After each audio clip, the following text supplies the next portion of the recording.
When you think about it, governments are a fascinating example of the choices humans have made to improve the quality of their lives.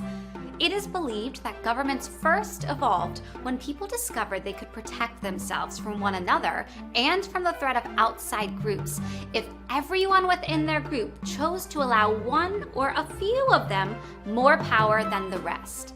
These select few individuals would create and enforce a set of rules to ensure law and order, and would work to protect the group from outside forces.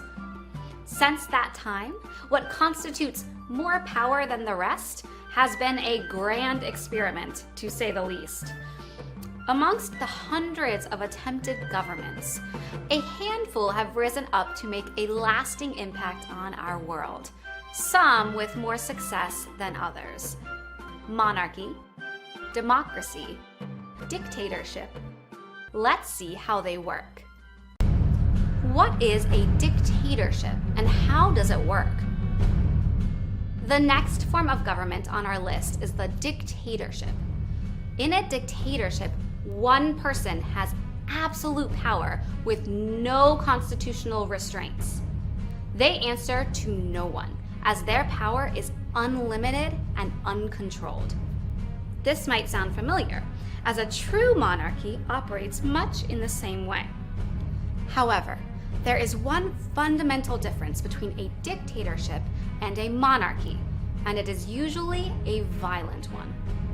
Unlike a monarchy, where we know rule is inherited, passed down from generation to generation, dictators come to power through a military takeover of the government, through rebellions, or when an elected ruler refuses to step down from their office.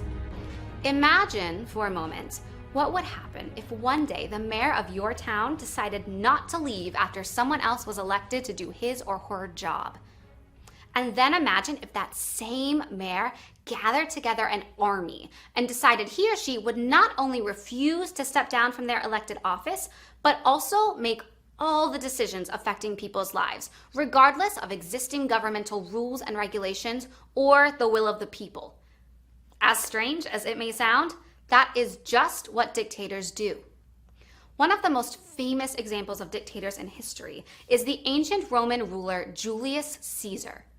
Caesar raised an army and overthrew the Roman Empire, the most powerful government in the world at that time. And on February 14th, 44 BCE, he was made dictator for life.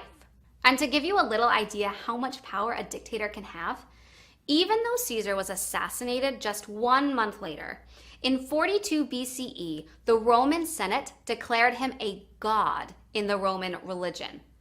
Although there are examples throughout history of dictators like Caesar, modern dictatorships began in the 19th century.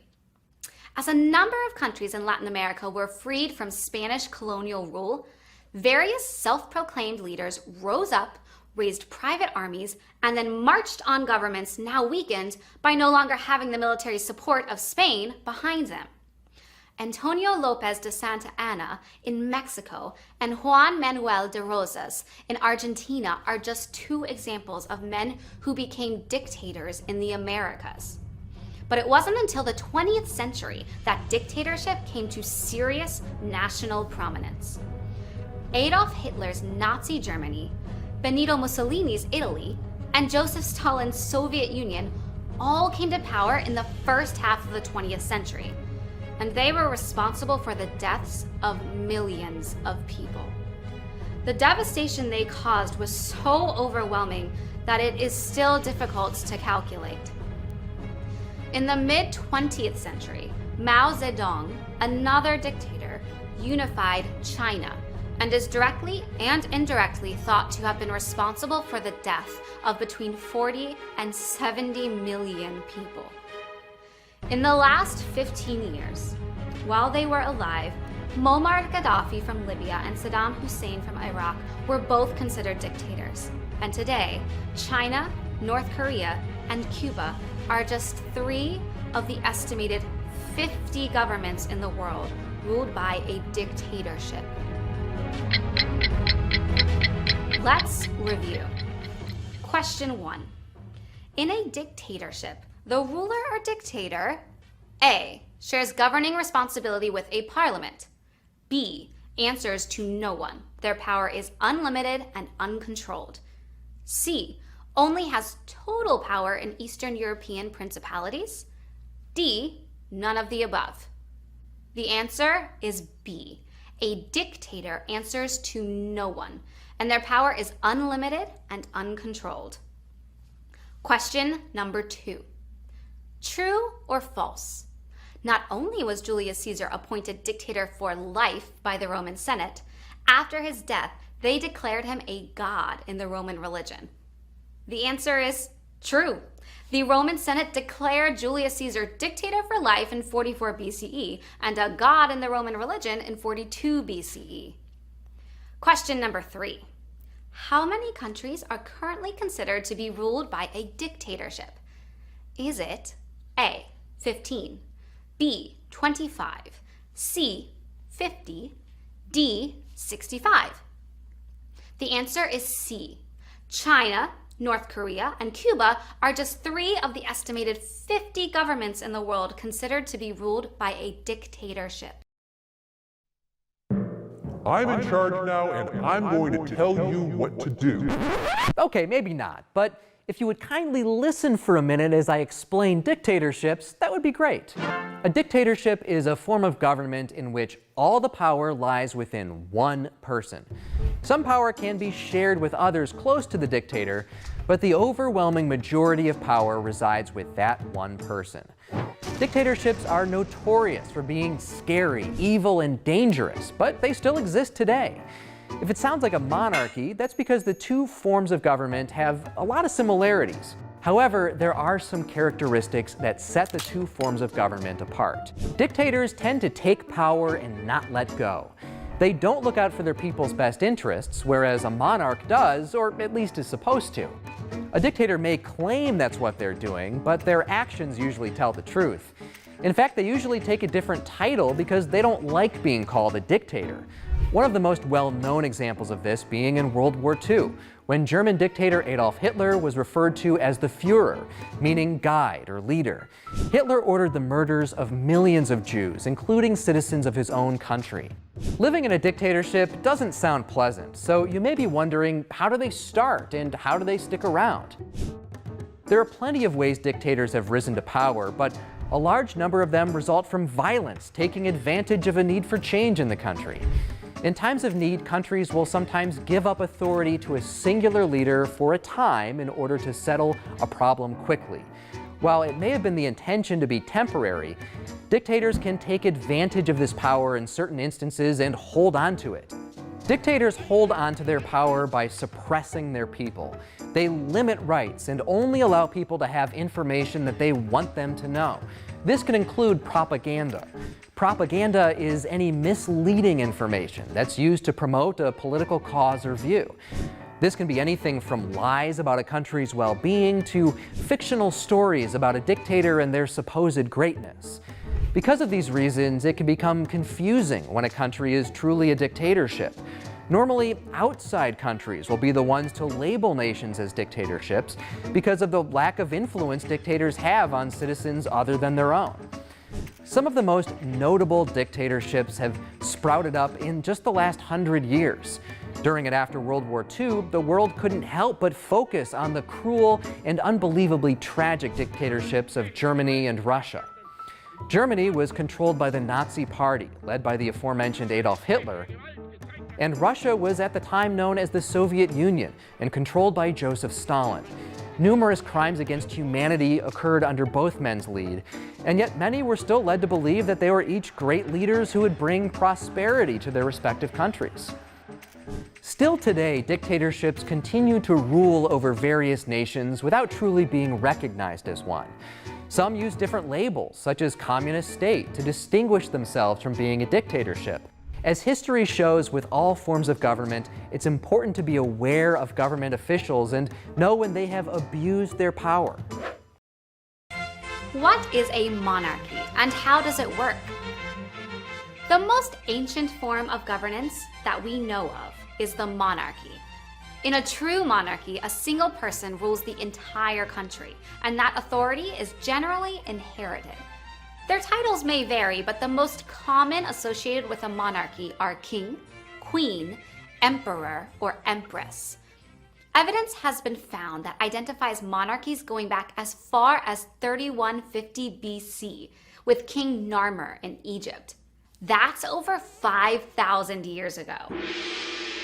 The oldest continually ruling monarchy that we know of is Japan's Yamato dynasty, which traces its origins back to 660, making it the oldest continuous hereditary monarchy in the world.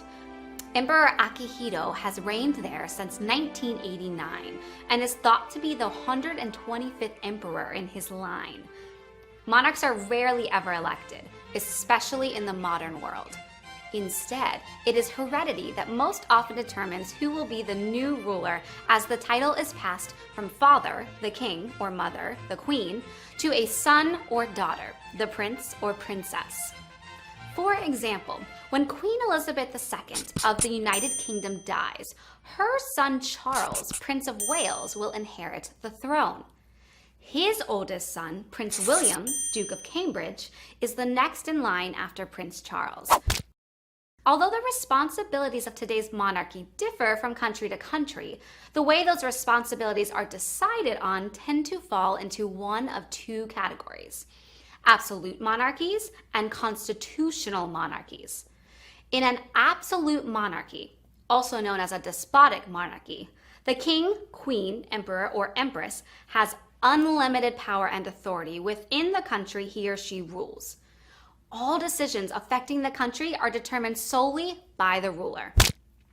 Currently, there are only 5 countries operating as traditional absolute monarchies around the globe, with 2 more that have their own variation of an absolute monarchy system. However, today, in the much more common constitutional monarchy, the ruler acts as the head of state within a written, unwritten, or blended set of rules commonly referred to as a constitution. The power of the monarch in a constitutional monarchy is restrained by parliament, by law, or by custom. A constitutional monarch may work within a group of individuals within their country to rule their nation, or they may be more of a figurehead, a representative of their country to others around the world, but without much power to create rules or enforce them. With the exception of the Pope at the Vatican in Rome and a few countries in Asia and Africa like Saudi Arabia and Swaziland, most contemporary monarchies, such as those in Great Britain, the Netherlands, Sweden, Australia, and Spain, are constitutional monarchies. But more about that coming up. First, let's take a moment to review what we've learned so far. Question number 1. What is the most ancient form of government in the world? A. Monarchy. B. Constitutional government. C. Democracy. D. Dictatorship. The correct answer is A. Monarchy is the most ancient form of government in the world. Question 2. When it's time for a new monarch, what is the most common way that the next monarch is chosen? A. Free elections. B. Governmental overthrow. C. Hereditary inheritance. Or D. An act of Congress. The answer is C. When it's time for a new monarch, the most common way that the next monarch is chosen is hereditary inheritance. Question number 3.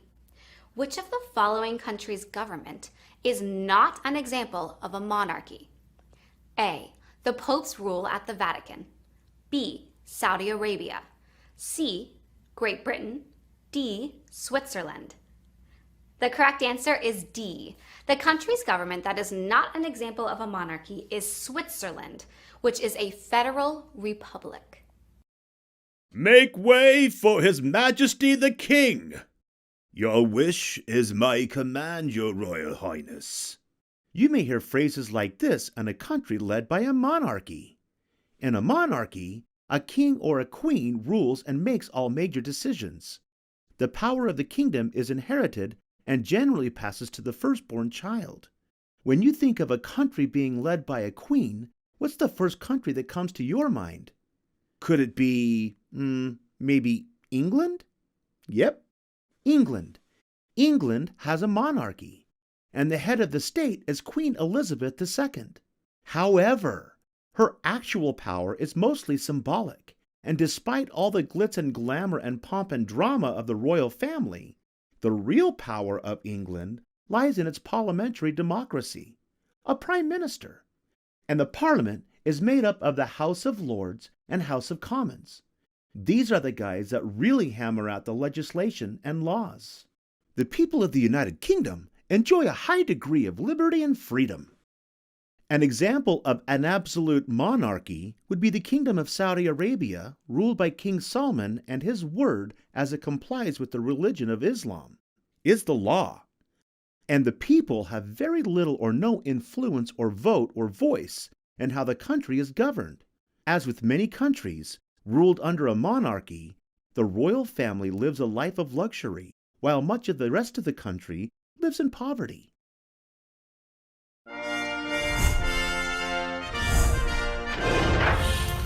Hear ye, hear ye.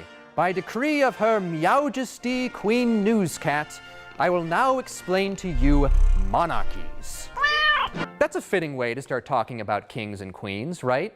When you think of monarchies, your mind might automatically go right to medieval times. Noble leaders protecting their people, or greedy, malicious conquerors who only look out for themselves. However, just like other forms of government, monarchies have gone through plenty of changes over the years and still exist to this day. A monarchy is a form of government in which power and authority are held by one ruler or monarch for life. They usually get some help through a close-knit circle of family members and advisors. Way back in the day, a monarch would come to power through leadership achievements such as conquering land and managing resources. They're supposed to rule that land with their people's best interests in mind. Once a monarch is set up, the power tends to pass from one generation to the next, from the king to his son, and from that son to the son's son, and so on and so forth. This means monarchs were usually born into the position rather than being chosen. The Middle Ages shaped monarchies into what many know them as today. Heavily influenced by religion, kings acted as though they were chosen by a higher power to guard their people's well-being. There's even a name for it, the divine right of kings. If a monarch were to hold total and complete power on their own, this is known as an absolute monarch. You might be able to see where this could go wrong. One person with all the power. The idea of a monarchy is to have one leader that represents the people and acts in their best interests. But what if the person in charge has some ideas that the people don't like? Revolutions by the public have resulted in many monarchies changing into limited monarchies. There is still a monarch, but they don't get to decide absolutely everything. Today, the most well-known monarchy around is the British monarchy. It's one of those limited kinds, technically called a constitutional monarchy. So they still have a king or queen, but they also have a constitution that outlines the country's rules and laws. Some people have argued that it's time to do away with monarchies. But based on how the British love their leader, it seems like a government form that will be around with us for quite some time. What is a democracy, and how does it work? We've already learned about two forms of government from around the globe. Now let's take a look at one that's a little closer to home. Let's look at democracy. A democratic government is one in which the people of the country, rather than a king, queen, emperor, or empress, make the necessary decisions on how that country will conduct itself. The word democracy comes from two Greek words, demos, which means the people, and kratia, which means power or authority. So, in a democracy, all the power goes to the people. Simply put, a democracy is a form of government that functions on self-rule, as the citizens are the ultimate authority and create for themselves both the rules of the local and national government and the means to enforce them. Democracy dates at least to ancient Greece, often called the cradle of democracy, around 430 BCE, although there are places in India that claim to have started earlier. Some historians believe the oldest living democracy in the world is the Iroquois Native American Six Nations Confederacy, which has been in place for over 800 years. In a pure or direct democracy, every person gets an equal say as to the rules and regulations of a country. However, the only country today that is currently considered a direct democracy is Switzerland. Most democratic countries have representative forms of government. For example, in the United States, which has a republic democracy, individuals are elected to positions of authority by the citizens to represent their best interests on the national and local level, which the elected officials do by voting, because in a republic, the ultimate authority comes from the citizens and their vote. The two most common forms of democracy utilized today are parliamentary democracy, like in Great Britain, Australia, Canada, and India, and presidential democracy, like in the United States and France. For a democracy to work, citizens within them must participate in their own governance by creating political parties, engaging in political campaigns, and holding elections based on agreed upon rules. It becomes easy to see that in a democracy, the vote is the most powerful tool. Let's review. Question number 1. What country is known as the cradle of democracy? A, the United States of America. B, Germany. C, Australia. D, Greece. The correct answer is D. Greece is known as the cradle of democracy. Question number 2. What is necessary for a democracy to work? A, a hereditary ruler. B, citizen participation through political party campaigns and elections based on agreed upon rules. C, religious affiliation. D, judicial interpretation. The correct answer is B. Citizen participation through political party campaigns and elections based on agreed upon rules are what is necessary for a democracy to work. Question number 3. What is the most powerful tool of a democracy? A, the vote. B, the vote. C, the vote. D, all of the above. The correct answer is, of course, D, all of the above. This one might seem easy, but remember, exercising their right to vote is the primary responsibility of all eligible citizens in a democracy, and it cannot work without it. Hey kids, have you ever asked yourself, what is democracy? You may have heard that term democracy. You may have also learned that the system of government that we have in the United States is called a democracy, and that being a democracy is an integral part of what makes the U.S. such a special place to live. But why? Why is being a democracy so special? And how exactly do democracies work? Well, think about it this way. Let's say you and your friends are hanging out on a Saturday morning, trying to decide what to do that day. Maybe someone wants to play soccer, and someone wants to play a board game, and perhaps a third friend suggests playing tag or diving into a board game. And maybe a fourth friend really wants to go to the mall. How do you decide what to do? Well, you could all discuss your options and come to a group decision. In that case, everyone would have a say, and the group would come to an agreement. That way, figuring out what to do is not just one person's decision, but everyone's. That's only fair, right? That's kind of how democracy works. In a democracy, the government is run by the people. The people who serve in the government are elected by a majority of the citizens, based on who they think are the best people to run the country. In addition to the president, the representatives of Congress, and the senators, who are elected members of the national government, there are also many, many local elections, in which citizens of towns, cities, states, and communities elect mayors, state representatives, council members, governors, judges, sheriffs, and others. Elections happen all the time in a democracy, and the winners are determined by whoever gets the most votes. In the United States, everyone over 18 years old can vote for the various people who will represent them and their interests. While younger people can't vote, that doesn't mean you don't have a say. You can express your opinions to your parents, your friends, or your teachers.